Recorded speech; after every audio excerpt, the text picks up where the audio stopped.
मुंह बंद कर लो।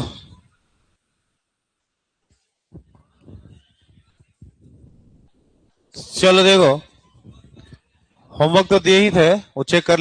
रुक जाओ थोड़ा सा, पहले इसको कंप्लीट कर लेते हैं। हम लोग जो है इंडियन सोशल कल्चर कल कंप्लीट कर लिए थे। ध्यान दो, क्वेश्चंस देखते चले जाते हैं बोले फटाफट। देख लो, इंडियन सोशल कल्चर का राइटर कौन है? महात्मा गांधी। इनका जन्म कब हुआ है? 1860। चलो, मौत कब हुई है? 1948 में हुई है। देखो, मॉडर्न सिविलाइजेशन किस चीज पे आधारित है? मटेरियल पे। माय एक्सपेरिमेंट विथ ट्रूथ क्या है? ऑटोबायोग्राफी है, आत्मकथा है ये। भारत की खूबसूरती क्या है? ये रिमेन्स इमूवेबल, ये स्थिर है, ये इसकी खूबसूरती है। क्या हो गया? वो डिस्कनेक्ट हो गया। हो जाने दो, छोड़ दो। इधर देखो, देखो Gandhi ji dominated Indian politics 1915 से 1948। वेस्टर्न सिविलाइजेशन की प्रवृत्ति क्या है? मेटर्निटी को बढ़ावा देगा, भौतिकतावाद को बढ़ावा देगा। भारतीय सभ्यता किस चीज को बढ़ावा देगा? मॉरल बीइंग को, नैतिकता को। आगे मशीनरी चीजें जो है ना हमें गुलाम बनाती है और हम क्या खो देते हैं? मोरल फाइबर खो देते हैं।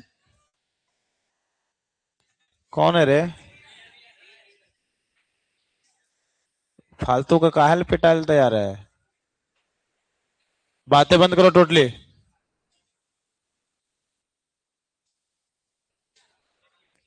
Modern civilization is mainly worship of क्या हो जाएगा? मेटेरियल हो जाएगा।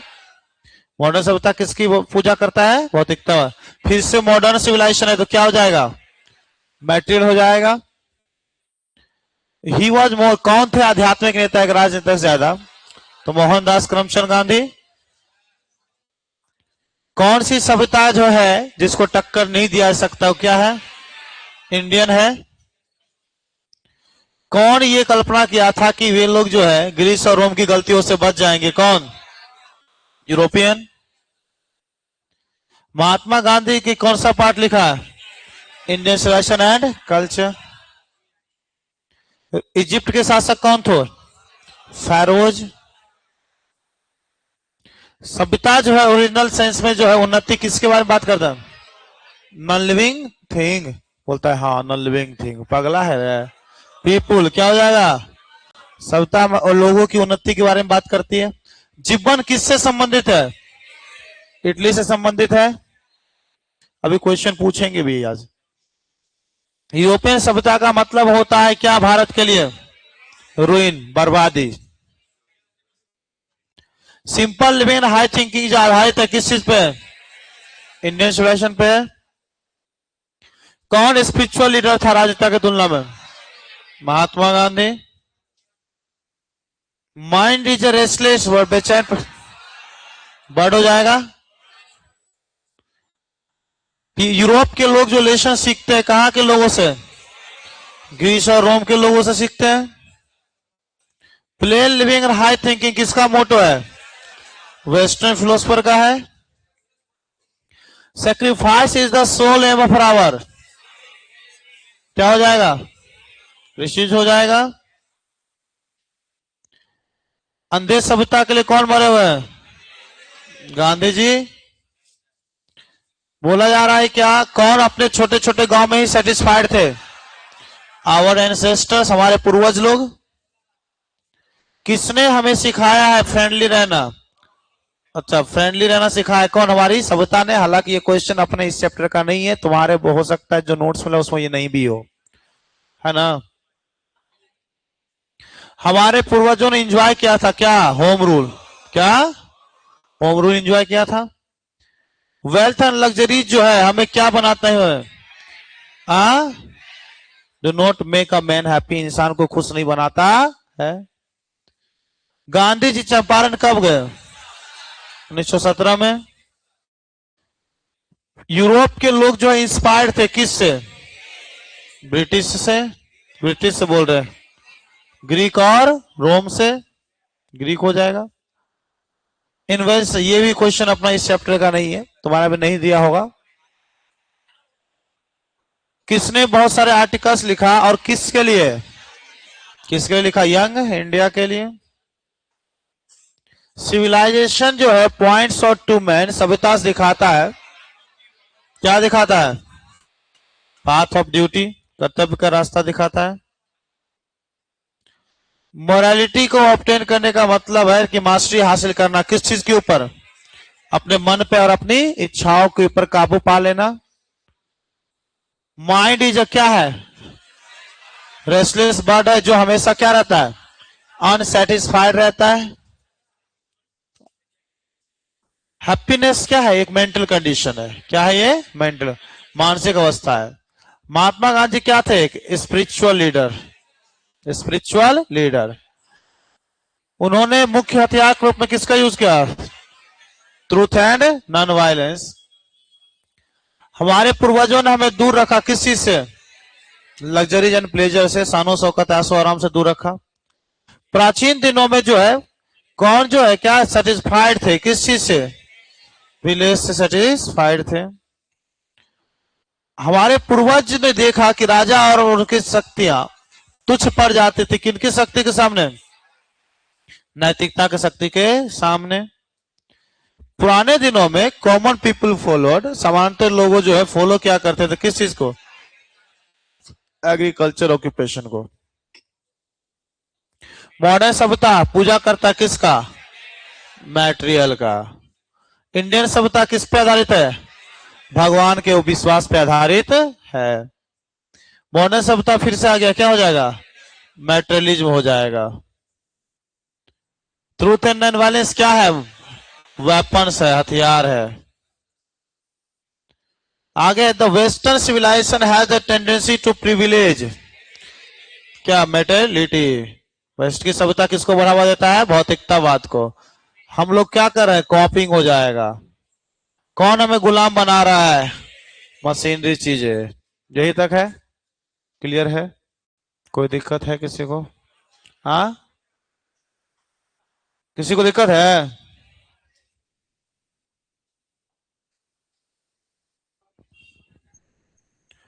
चलो, किसी को दिक्कत है तो बताइए। नहीं ना है? आगे बात करें। हाँ, आगे बात नहीं, चलो निकालो तो पहले चेक करते हैं। सामने रखो सब।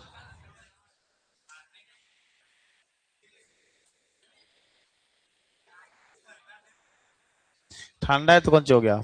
मारेंगे क्या? हाथ तक फाड़ देंगे आज।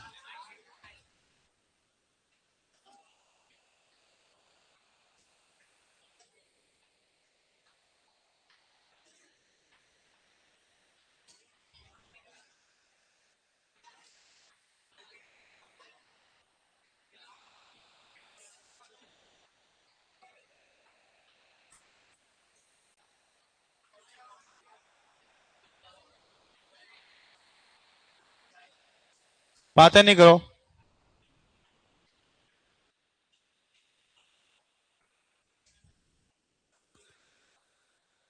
तुमको बोले कॉपी निकालने के लिए, गप्पे मारने के लिए तुम लोगों ने बोले थे। सब कॉपी सामने रखो। सब्जेक्टिव वाला जो क्वेश्चन है 2 नंबरिया वाला, उसका नोट्स लाए हो सब? पहला चैप्टर 2 नंबरिया का इंडियन फैशन कल्चर, होमवर्क लिखो तो पहले। अब होमवर्क लिखो। इंडियन सिविलाइजेशन कल्चर का 2 नंबरिया क्वेश्चन कल आपको लिख के भी लाना है, याद करके भी लाना है। कोई 5 का नहीं, पूरा। अब यो 5 को खेल खेलना है। Indian civilisation culture, Indian civilisation culture का सब्जेक्टिव क्वेश्चन कल आपको लिख के भी लाना है और याद करके भी लाना है। ठीक है? समझे? 1, 2, 5 कुछ नहीं, पूरा का पूरा। ठीक है? लिख के एक ही बार लाना है, पुराना वाला लिखा हुआ मत दिखा देना। पहले ही बोल दे रहे हैं, ठीक है ना। तो इस क्योंकि वो लिखा हुआ हम देखेंगे वहां पे होना चाहिए, जहाँ ऐसे कंक्लूजन ये सब लिखल है वहां पे होना चाहिए। दूसरा कॉपी कहीं दिखा दिया तो बड़ी मार मारेंगे फिर। समझे कि नहीं समझे? पहले बोल दे रहे हैं, अगर कोई भी बोल दिया कि सर नहीं सर वो कॉपी खो गया, ऐसे वाला कॉपी खो गया, वो इस पे लिख दिए, कुछ ना सुनेंगे। हम देखेंगे ऐसे एक्सप्लेन वगैरह जहां लिखा गया है उसके बगल में वो लिखा हुआ है कि नहीं लिखा हुआ है। नहीं तो बहुत लोग क्या करेगा, पुराना पहले लिखवाए थे वही ला के आ जाएगा, वो आप लीजिए लेके आ गए। इसलिए पहले तो 2 नंबरिया जो क्वेश्चन है उसको आपको लिख के भी लाना है और याद करके भी लाना है। मेहनत कर लो, थोड़ा सा जरूरी है, नहीं करोगे अब नहीं करोगे तो कब करोगे, वो जरूरी है ना। मार वार खाओ अलग बात है, लेकिन पढ़ाई करो। नोट्स नहीं मिला है तो 4 गुना मार खाएगा, और नोट्स नहीं 4 गुना खाएगा। तोरा का दिक्कत है, तू तो मगधे को हॉस्टल में रहता है रे। वाह, वहीं से बोलो राकेश को दे देगा भैया, भेज देगा व्हाट्सएप पे, चेक कर लो। हाँ, नहीं तो चुरा लो और का। चलो कोई दिक्कत है, कर लोगे? चलो सामने सब कॉपी रख लिए, हम आएंगे तब कॉपी वॉपी खोलोगे तो बड़ी मर मारेंगे, हम पहले बोल दे रहे सब कॉपी खोल के रखो।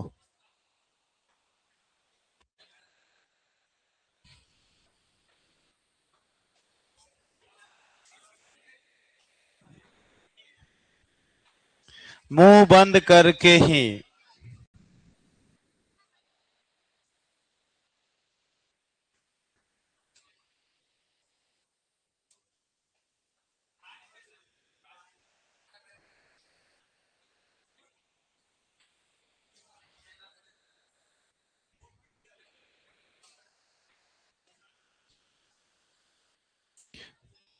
चलो रे, देखो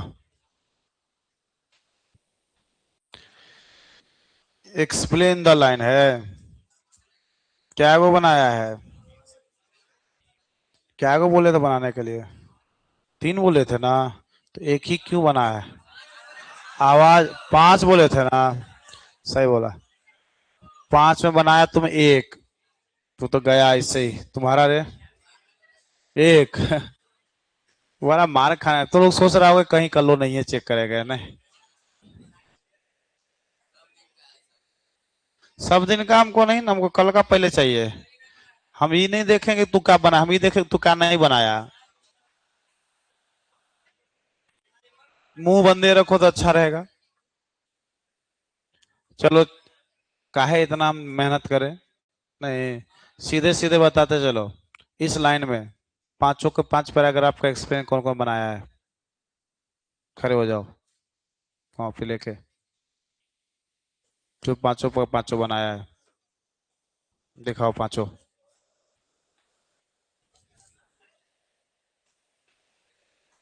चलो रे, दिखाओ 5।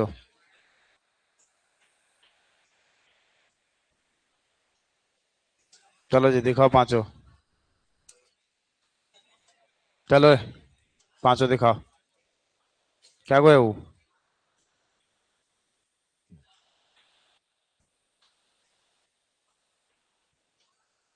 चलो जी,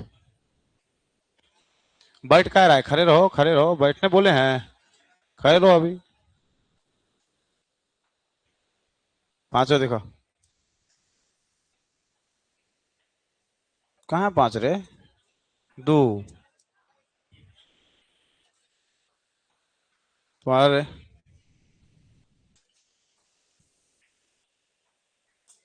चलो ठीक है, तो लोग ने बनाया। हाथ निकालते चलो बाकी बैठे वाला सब।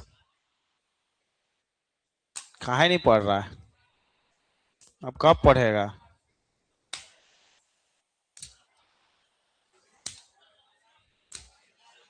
हल्ला नहीं करो, बड़ी मार मारे करे।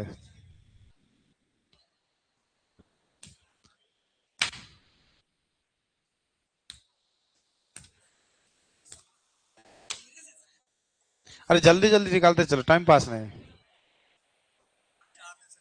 वो हमारी गलती थोड़ी है, तुम 40 दिन। क्या रीजन था?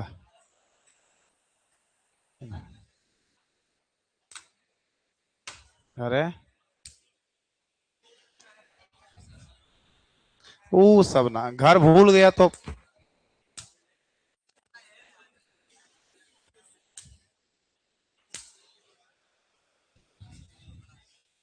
तीन गोबे तो।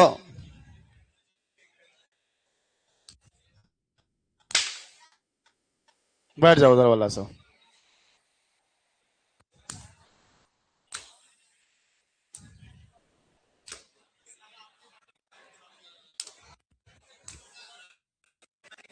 अरे था तो।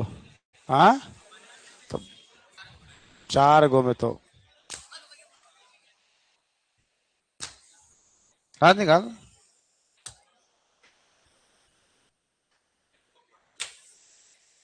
हाथ निकाल निकाल।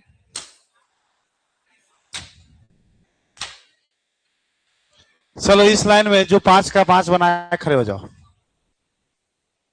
जो पांच का पांच बनाया हुआ है।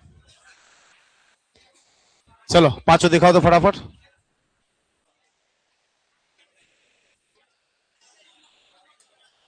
दिखाओ पांचों। मुंह बंद। मुंह बंद रखो, मुंह बंद। बैठे चलो। अच्छा खड़े रहो, खड़े रहो, खड़े रहो, हाँ। अच्छा जो जो बैठे हो इस लाइन में वो खड़े हो जाओ, और जो जो खड़े हो बैठो पहले। बैठने में चेक कर लेंगे तो लोग का। बैठो, बैठने में चेक कर लेंगे तो लोग का। ये लोग खड़ा हो जाएगा, जो जो बैठा है वो खड़े हो जाओ। हाँ मतलब जो पांचों का पांच नहीं बनाया वो खड़े हो जाओ। हाँ वो खड़े रहो, बैठल में इस लोग को चेक करेंगे तो लोग खड़े रहो। चलो दिखाओ रे। क्या गो है। तीन गो सुना था। लगने पे पिटा जाता है लोग। रुक जाओ, थोड़ी देर बाद मारेंगे।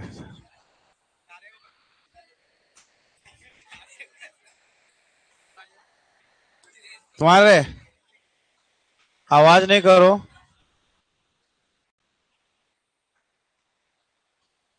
अच्छा तुम लोग खड़ा है, अच्छा। हाथ निकाल रहे।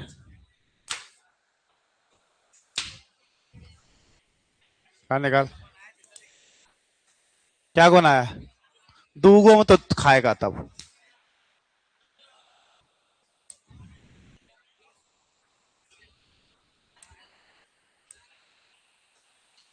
नहीं आया था तो हमारी गलती है। पांचों लिखा है।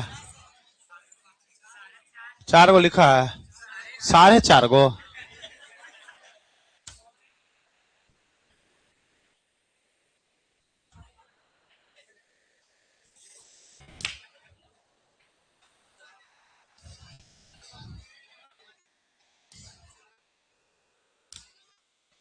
बैठ का गया रे।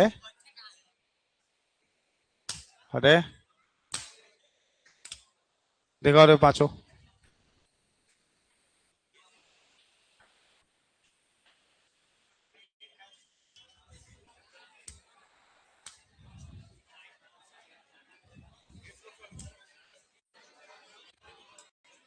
अरे ये तो अपने से बनाना था, ये थोड़ी बना। ये डिस्प्ले बनाना था। दूगो बनाने वाले तो तनी।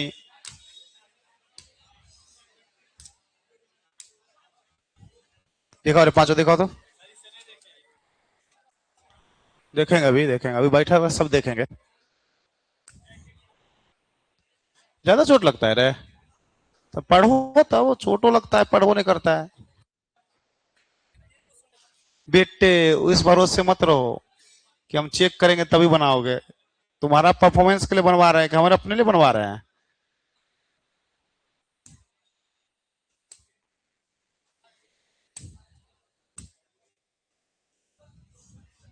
दिखाओ रे पांचों, दिखाओ। तुम खड़ा काहे नहीं है, पहले तुम खड़ा काहे नहीं है। अभी अभी बोले ना। खड़ा करो पहले। खड़ा हो अभी। अब बोल, कौन सी बोला।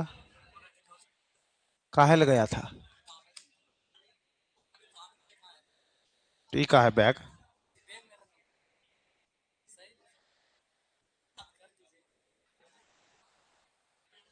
कल से पिछला वाला होमवर्क दिखा।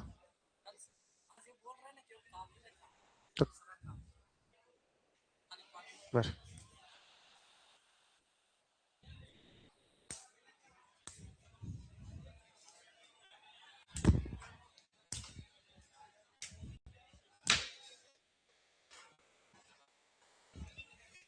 आवाज बंद। चलो इस बेंच वाले सब, इस बेंच में जो है इधर वाले सब जो जो पांचों के पांचों बनाए हो वो खड़े हो जाओ। जो पांचों बनाए हो वो खड़े हो जाओ।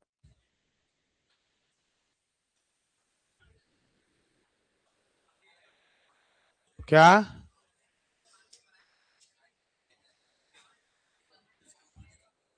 उस सब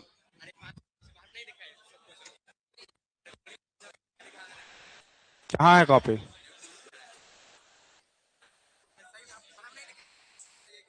बैठो पहले बैठो। आवाज बंद रखो। तुम लोग पांचों के पांचों बनाया है? हाँ, ठीक। निकालो कॉपी, दिखाओ पहले। दिखा रहे पांचों। क्या को है?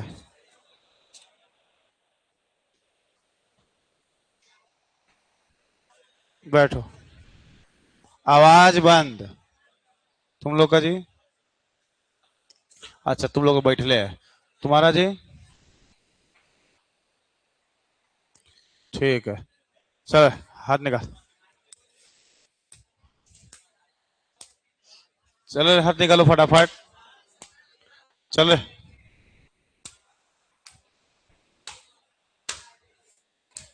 अरे कहा है तीन? पांचों बनना है, ठीक बैठो। तू इधर से उधर क्या कर रहा है रे? तीने वो बनाए तब ना तू भाग रहा था। हाँ, पढ़ नहीं रहा है तू। पांचों दिखाओ। चार गो है रे। पांच कहाँ? ये चौथा है कहाँ? एगो छूट गया, दो गो छूटल, पीछे पलट। क्या गो भाई? एक दो, पलट अब। तीन तो पांच कैसे हुआ ये? हाथ निकाल। इधर इधर। नीचे करना रे।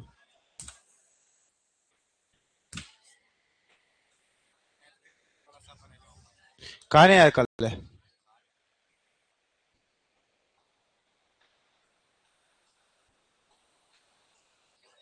बैठ।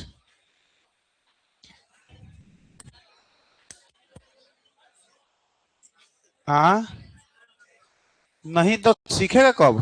तो ट्राई करके तो आता ना कम से कम। आवाज बंद। कल कहा नहीं आया?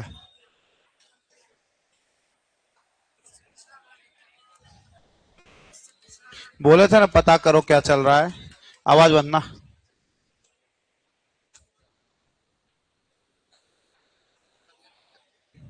तो बच कैसे गया? चल। आवाज बेटा बंद रखो, नहीं तो पिटा जाओगे ज्यादा अब।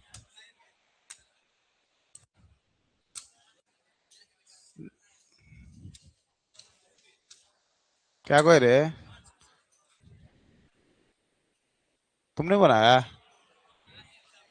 छूट गया। बैठ।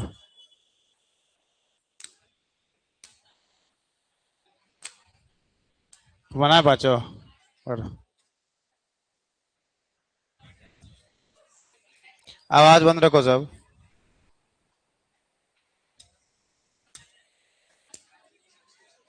बैठो। कहा नहीं आया? तो तोरा पता ना इतना है? वो सब ना होता है। पढ़ेगा कब? हाथ निकाल, हाथ निकाल, निकाल।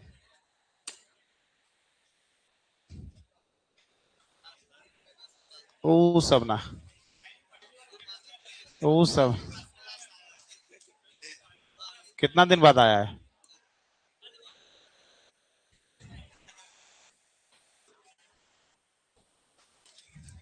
कहाँ रे? दिखा रहे नवनीतवा। इधर आगे बढ़ा कॉपी।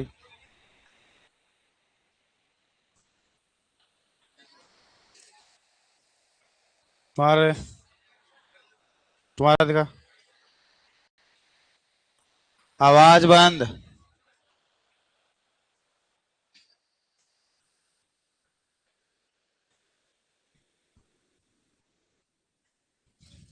चलो जी, दिखाओ पांचों। ये तो काट कूट होल है, वो तो दिख रहा है ऐसे ही।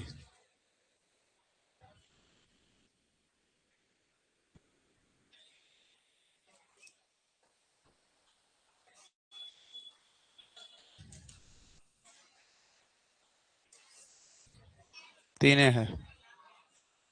ये तो तीन ही है। ये पेज का है फटा हुआ है। पहले पेज फटा हुआ का है, तो काहे फटल है? तो तुम्हारा ही वहां पे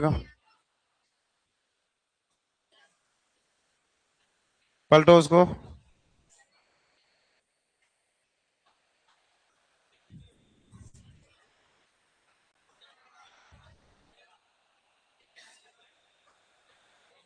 किस लाइन का लिखी है तुम ये?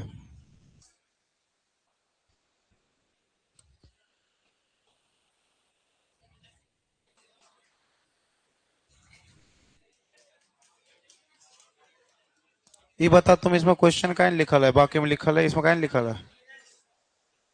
तेज बनती है। हाथ निकालो तुम। साहब तेज पाना मास्टर के साथ कर लो। चलो हाथ निकालो जल्दी। जल्दी हाथ निकालो। अरे तो मारेंगे फिर रुला देंगे, तब हाथ निकालो जल्दी। फिर अगर मार देंगे जोर से फिर। चलो हाथ ऊपर करो। हाथ निकालो। अरे हाथ निकालो ना जी।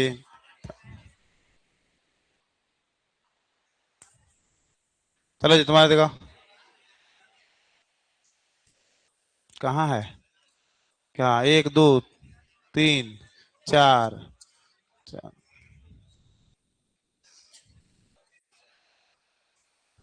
तुम्हारा जी। तुम्हारा जी। तुम्हारा जी। तुम्हारा क्या को है? दिखाओ पहले पूरा।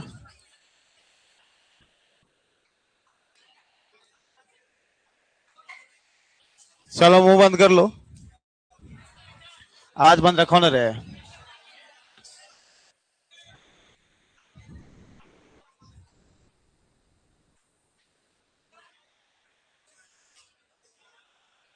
चलो सब मुंह बंद करो। होमवर्क जो लिखाया थे उस होमवर्क पे ध्यान दे देना। कल का होमवर्क क्या था? तैयारी कर लोगे तो अच्छी बात रहेगी, कल इंग्लिश का टेस्ट भी है, तो तैयारी रह जाएगा तो थोड़ा सा काम भी ज्यादा हो जाएगा। ठीक है। अगला चैप्टर है हम लोग का Bharat is my home. Bharat is my home के राइटर है डॉक्टर जाकिर हुसैन। मुंह टोटली बंद कर लो। चलो देखो, डॉक्टर जाकिर हुसैन का जन्म 1897 में हुआ है, मृत्यु 1969 में हुई है। इनका जन्म जो है हैदराबाद में हुआ है। ये जो है ग्रेटेस्ट फ्रीडम फाइटर थे, मतलब महत्व कह सकते हैं कि महान स्वतंत्रता सेनानी थे। साथ ही साथ ये जो है बहुत ही प्रसिद्ध एजुकेशनिस्ट थे। जिन वर्ड्स को मैं अंडरलाइन करते चल रहा हूं सारे के सारे वर्ड क्वेश्चंस के आंसर के ऑप्शंस में पड़े होंगे। ठीक है। प्रसिद्ध क्या थे? विद्वान व्यक्ति भी थे। बोला जा रहा है क्या डॉक्टर जाकिर हुसैन 1967 में भारत के राष्ट्रपति बने, और ये जो राष्ट्रपति बने ये थर्ड प्रेसिडेंट ऑफ इंडिया थे। लेकिन अगर मुस्लिम में पूछा जाए तो मुस्लिम में ये पहला प्रेसिडेंट थे भारत के। इससे पहले ये बिहार के गवर्नर के रूप में कार्य कर चुके हैं, राज्यपाल के रूप में कार्य कर चुके हैं बिहार के। भारत माय होम जो है ये एक स्पीच का हिस्सा है जो भाषण 1967 में दिया गया था। वो भी कब? जब इन्होंने प्रेसिडेंट के रूप में क्या लिया? शपथ लिया। अपने भाषण में भारत के प्रेसिडेंट के तौर पर डॉक्टर जाकिर हुसैन ये वादा करते हैं कि वो भारत की कल्चर की पूर्ण रूप से सेवा करेंगे। तो ये हमारा इंट्रोडक्शन था। आगे कहते हैं क्या जाकिर हुसैन कि मैं ये स्वीकार करता हूं कि मैं बहुत आभारी हूं उन लोगों का विश्वास का जिन लोगों ने मुझे इस धरती के सबसे ऊंची कार्यालय में मुझे चुना है। राष्ट्रपति का कार्यालय सबसे ऊंची कार्यालय होता है, राष्ट्रपति का पद सबसे ऊंचा पद है। इस पद पे जो ये चुना गया है, इसके लिए डॉक्टर जाकिर हुसैन क्या करते हैं, आभार व्यक्त करते हैं। आगे वो कहते हैं कि डॉक्टर राधा कृष्णन जी जो इनसे पहले राष्ट्रपति थे, उनके शासनकाल में एक मानसिक उपकरण आया जिसे हम कहते हैं शिक्षा का स्तर, डिग्री ऑफ एरुडेशन, और अनुभवों का भंडार जो शायद ही कहीं और पाया जा सकता था। डॉक्टर राधा कृष्णन जी ने जो शिक्षा का स्तर लेके वो आए, उनकी जो अनुभव थी वो कहीं और नहीं मिल सकती थी। उन्होंने अपना पूरा जीवन डॉक्टर राधा कृष्णन जी ने ज्ञान और सच्चाई के पीछे लगा दिया। उन्होंने संभवतः उतना ज्यादा किया जो शायद ही इंडियन फिलोसफिकल थॉट को दर्शाने के लिए कोई दूसरा किया हो। मतलब भारतीय रख की जो है दार्शनिक सोच को दर्शाने के लिए, और जो इस भारत के अंदर अलग अलग धर्म के लोग रहते हैं, इन सारे लोगों के बीच जो है एक वननेस है, जो एकता है, इसको दर्शाने का काम भी कौन किया, डॉक्टर राधा कृष्णन जी ने किया। ये हमेशा लोगों की मानवता के लिए साथ दिया करते थे। जब भी लोगों की जरूरत पड़ी इनकी, ये हमेशा लोगों के साथ हुआ करते थे। उन्होंने हमेशा अपने आप को क्या किया, कभी नहीं रोका साथ देने के लिए। किस बात के लिए, तो लोगों को गौरवपूर्ण जीवन जीने के लिए और न्याय के लिए। मतलब लोगों के न्याय और गौरवपूर्ण जीवन जीने के लिए हमेशा ये लोगों का साथ दिया करते थे। पैराग्राफ 3 में जाकिर हुसैन कहते हैं कि ये तो हो गया किसके बारे में बात, डॉक्टर राधा कृष्णन जी के बारे में बात। अब सुनो कि हम क्या कर सकते हैं। वो कहते हैं मैं आपको ये भरोसा दिलाता हूं कि मैं इस कार्यालय में बहुत ही प्रार्थनात्मक या विनम्रता पूर्वक इस कार्यालय में पूरी से अपने आप को कर दूंगा, डेडिकेट कर दूंगा, तत्पर कर दूंगा। मैं पूरी तरह से इस कार्यालय के लिए क्या हो जाऊंगा, तत्पर हो जाऊंगा। मैंने अभी अभी भारत की संविधान की शपथ ली है। ये वो संविधान है जो यहाँ के आजाद लोगों को मिले हैं। वो संविधान जिंदगी में पहली बार इन लोगों को प्रदान किया जाता है। साथ ही ये भी कहते हैं क्या कि हमारा जो भारत है ना, ये young state of ancient people बन चुका है। मतलब साम्राज्य नया है, लेकिन हमारे पुराने लोगों की सारी संस्कृति आज भी हमारे साथ है। कहते हैं जो लोग लंबे समय से कोऑपरेशन के साथ एक दूसरे के सहयोग करके अलग अलग तरीके से लोगों ने एक अनुभव प्राप्त किया, उस अनुभव का एक अलग वैल्यू है। वो कहते हैं कि मैं उस वैल्यू की क्या करूंगा, हमेशा सेवा करूंगा, क्योंकि वैल्यू कोई भी हो वो हमेशा हमेशा के लिए वैलिड होती है। मतलब किसी भी व्यक्ति का जो अनुभव का वैल्यू है ना, वो हमेशा के लिए सही होता है, वो गलत नहीं होता है। और उसी वैल्यू के थ्रू हम नया फ्रेशर जो है रियलाइजेशन करते हैं, नया अनुभव प्राप्त करते हैं। आगे वो कहते हैं कि देखो हमारा पास्ट मरा नहीं है, ठहरा हुआ भी नहीं है, बल्कि ये जिंदा है और गतिशील है। पास्ट मरा है का कहने का अर्थ ये है कि मरा नहीं है, मतलब हमारी संस्कृति वो मरा नहीं है। हमारी संस्कृति आज भी लगातार जो है ना हमारे साथ लगातार चल रही है, और हम लोगों के प्रेजेंट की गुणवत्ता को बढ़ाने में भी शामिल है, और आने वाले आशाओं मतलब फ्यूचर के भी गुणवत्ता को बढ़ाने के लिए हमारा पास शामिल रहेगा। मतलब हमारी सभ्यता और संस्कृति जो वो कायम रहेगी। आगे कहते हैं क्या, देखो ये जो लगातार नवीकरण हो रहा है, क्या हो रहा है, जो लगातार किया जा रहा है, इसमें बोलते हैं कि देखो ये राष्ट्र की संस्कृति की बात करें, राष्ट्र के कैरेक्टर, राष्ट्र की गुणवत्ता के लिए बहुत जरूरी है। अगर राष्ट्र की चाहते हैं कि गुणवत्ता बढ़े, राष्ट्र की गुणवत्ता कायम रहे, तो उसके लिए जो है नवीकरण करना बहुत जरूरी है। और ये शिक्षा का कार्य है। क्या, जैसा कि डॉक्टर जाकिर हुसैन कहता है कि मैं देख पा रहा हूं कि शिक्षा का कार्य है कि लोग जो है अब इन मंत्रियों का भी नवीकरण कर रहे हैं। किसका नवीकरण कर रहे हैं, मंत्रियों का भी नवीकरण कर रहे हैं। ये किसका कार्य है, शिक्षा कार्य। लोग शिक्षित हो रहे हैं, अपने हिसाब से वो मंत्री चुन रहे हैं। कहते हैं कि हो सकता है इस चीज के लिए मुझे क्षमा कर दिया जाए, इस विचारधारा के लिए कि मुझे जो इतनी ऊंची कार्यालय में चुना गया है ना, वो इसलिए चुना है क्योंकि मैं लोगों के साथ शिक्षा के माध्यम से बहुत लंबे समय से जुड़ा हुआ था। ऐसा हो सकता है कि मेरा सोचना क्या हो, गलत हो, पर इसीलिए मुझे लोगों ने चुना है। कहते मैं ये मानता हूं कि एजुकेशन जो है ना सबसे क्या है, प्राइम इंस्ट्रूमेंट है। किसके लिए, नेशनल पर्पस के लिए। शिक्षा सबसे पहला उपकरण है किस, राष्ट्र के उद्देश्य के लिए। और क्वालिटी ऑफ एजुकेशन, शिक्षा की गुणवत्ता की अगर बात किया जाए, अगर हमें चाहते हैं कि राष्ट्र की गुणवत्ता बढ़े तो शिक्षा की गुणवत्ता को भी बढ़ाना पड़ेगा। आगे वो कहते हैं कि मैं ये वादा करता हूं क्या कि मैं अपने पास कल्चर के साथ वफादार रहूंगा, चाहे जहां से भी हमारा ये पास कल्चर आया हो, चाहे जिसके द्वारा भी हमारे ये पास की कल्चर प्रदान की गई हो, लेकिन मैं इस कल्चर के साथ हमेशा वफादार रहूंगा। मैं ये वादा करता हूं कि मैं अपने देश के साथ हमेशा वफादार रहूंगा, बिना किसी धर्म, बिना किसी लैंग्वेज के भेदभाव किए हुए, और मैं अपने लोगों की मजबूती के लिए, उनकी उन्नति के लिए और उनकी कल्याण हेतु मैं काम करूंगा, बिना कास्ट, कलर और संप्रदाय को देखे हुए, बिना भेदभाव के मैं लोगों के लिए काम करूंगा। आगे कहते हैं कि पूरा का पूरा भारत जो है मेरा घर है, और भारत के लोग मेरे क्या है? परिवार है। लोगों ने मुझे इस घर के हेड के रूप में चुना है, मुखिया के रूप में चुना है, गार्जियन के रूप में चुना है, और ये मेरे लिए सौभाग्य की बात होगी कि मैं इस घर को और भी स्ट्रांग बना दूं, और भी ब्यूटीफुल बना दूं।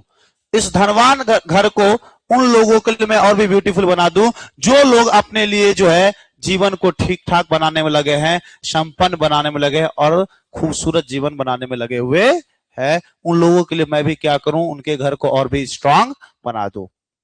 वो कहते हैं कि देखो ये परिवार बड़ा है। परिवार बड़ा है का अर्थ यह है कि जनसंख्या बहुत बड़ी है भारत के अंदर, और लगातार ये बढ़ा ही जा रहा है, और इसके लिए हम में से हर किसी को अपने हिसाब से जीवन को बेहतर बनाने के लिए हर किसी को कार्य करने की जरूरत है। अगर इतने बड़े आकार को हम चाहते हैं कि कंट्रोल में, तो हर व्यक्ति को यहाँ पे काम करना पड़ेगा, इससे पहले कि लोगों के अंदर फ्रस्ट्रेशन आ जाए, निराशाएं आ जाए। लगातार हमें काम करना पड़ेगा, साइलेंट और सिंसियर वर्क करना पड़ेगा, सॉलिड एंड स्टेडी, मतलब लगातार जो है काम करना पड़ेगा और ठोस काम करना पड़ेगा। किसके लिए? हमारे भारत की समृद्धि को बढ़ाने के लिए, सांस्कृतिक जीवन को बढ़ाने के लिए। रे आगे वो कहते हैं कि देखो इस कार्य के हम दो पहलू को देख पा रहे हैं। पहला वो पहलू, पहले लोगों को खुद के लिए कार्य करना चाहिए, दूसरा लोगों के लिए, समाज के लिए कार्य करना चाहिए। एक तो इंसान को खुद के लिए कार्य करना चाहिए, और दूसरा किसके लिए कार्य करना चाहिए? समाज के लिए कार्य करना चाहिए। दोनों के दोनों पहलू जो है ना लाभदायक है। अगर कोई व्यक्ति खुद के लिए कार्य करता है तो उसका नैतिकता का विकास होता है, और उस विकास के लिए लोगों को अपने ऊपर सेल्फ इंपोज डिसिप्लिन रखना चाहिए, मतलब अपने ऊपर डिसिप्लिन खुद ही चलाना चाहिए, तब जाके विकास होगा। इससे होगा क्या? तो वो अकेले जो है ना उस उन्नति को संभव कर पा सकते हैं जो उन्नति वो करना चाहते हैं। इसका इंड प्रोडक्ट, परिणाम ये मिलेगा कि वो एक फ्री मोरल पर्सनैलिटी कहलाएंगे, आजाद नैतिक व्यक्तित्व कहलाएंगे। हम लोग इस अंजाम को, इस रिजल्ट को नजरअंदाज कर सकते हैं अगर हमें अपना विनाश चाहिए तब। अगर हम विनाश चाहिए तो हमारे जो ये रिजल्ट है इसको हम लोग नजरअंदाज भी कर सकते हैं। ये परिणाम केवल तभी कायम हो सकता है जब हम लोग अपने मन की धारणाओं को समाज के बीच में लाएंगे, जिसके कारण क्या होगा? वो काम और भी ठीक ठाक हो सकता है, और भी अच्छे तरीके से हो सकता है, जीवन जीने के अच्छे शैली और मिल सकते हैं। कोई भी व्यक्ति पूरी तरह से परफेक्ट नहीं हो सकता है बिना समाज का वजूद का। कोई व्यक्ति अकेले में पूरी तरह से परफेक्ट नहीं हो सकता है। आगे वो कहते हैं कि चलो हम अपने दिल में जो है एक बार इन चीजों को पूरी तरह से झांक के देखते, कौन सा काम, किस दोनों पहलू को, कौन कौन, इंडिविजुअल और सोशल। पहला खुद के लिए काम करना, दूसरा समाज के लिए कार्य करना। ये दोनों एफर्ट्स हमें क्या करेगा? प्रदान करेगा। क्या बोला जा रहा है? क्या प्रदान करेगा? स्पेशल फ्लेवर, एक नया मिठास प्रदान करेगा। आगे कहते हैं कि स्टेट जो है ना, स्टेट जो सरकार होती है ना, ये जो इसकी संगठन होती है ना, ये पावर का संगठन नहीं होती है, बल्कि ये क्या होता है? नैतिकता का संगठन होता है। सरकार को नैतिकता के लिए कार्य करनी चाहिए, पावर दिखाने के लिए कार्य नहीं करने चाहिए। बोला जाए ये राष्ट्र स्वभाव है, और हमारे एक महान नेता जो गांधी जी थे, महात्मा गांधी के द्वारा भी यही बात कहा गया है कि पावर का यूज केवल और केवल मोरल पर्पस के लिए होना चाहिए, नैतिक उद्देश्य के लिए होना चाहिए। मजबूती के साथ शांति तभी आ सकती है जब हमारे अंदर जो है ना कार्य करने की भावना होगी, या शांति वाली भावना होगी, तभी शांति छा सकता है। आगे वो कहते हैं कि मुझे अपने लोगों पे पूरा विश्वास है कि वो लोग पूरी की पूरी एनर्जी लगा देंगे, जितनी एनर्जी की जरूरत होगी कार्य को करने में, इस दोनों कार्य को करने में लोग इतने की इतनी एनर्जी लगा देंगे, और मेरे लिए सौभाग्य की बात होगा इनकी जोखिम भरे कार्य में अपना योगदान प्रदान करूंगा। ये मेरे लिए क्या होगा? सौभाग्य की बात होगी। हो गया, सौभाग्य खत्म हो गया। आप ठीक है, चैप्टर खत्म हो गया था ये। देखो अभी लाइन बाय लाइन या वर्ड बाय वर्ड पढ़ के कोई फायदा नहीं है, आप एक बार ऑलरेडी पढ़ चुके हैं, तो मेन मेन जो वर्ड है उसको हम अंडरलाइन करते जा रहे हैं, लेकिन बता आपको पूरा रहा है, जितना भी दिया हुआ है ना बताया आपको पूरा जा रहा है। तो इसके होगा कि 5 दिन के अंदर इसलिए ये बुक खत्म हो जाएगा, फिर अगले 5 दिन हम लोग ग्रामर भी पढ़ लेंगे, पूरा पढ़ाई हो जाएगा एक बार और, ठीक है। बस आप घर पे काम थोड़ा सा करना शुरू कर दोगे तो रिजल्ट अच्छा आएगा, नहीं घर पे काम करोगे तो रिजल्ट अच्छा नहीं आएगा। बाकी कल का टेस्ट में देखते हैं कितना दिन से जो प्रैक्टिस हुआ है उसका क्या रिजल्ट आता है, नहीं होगा तो कल वाला कॉपी हम खुद ही चेक करेंगे। अभी तक हम नहीं कॉपी चेक किए थे, बट कल वाला कॉपी जो होगा ना तो देखेंगे कि क्या परफॉर्मेंस है, ठीक है।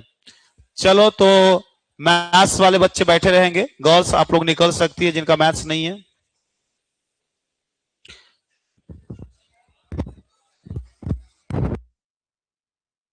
बाकी बॉयज अभी बैठे रहिए, पूरा पूरी 7 बजे निकलिएगा आप।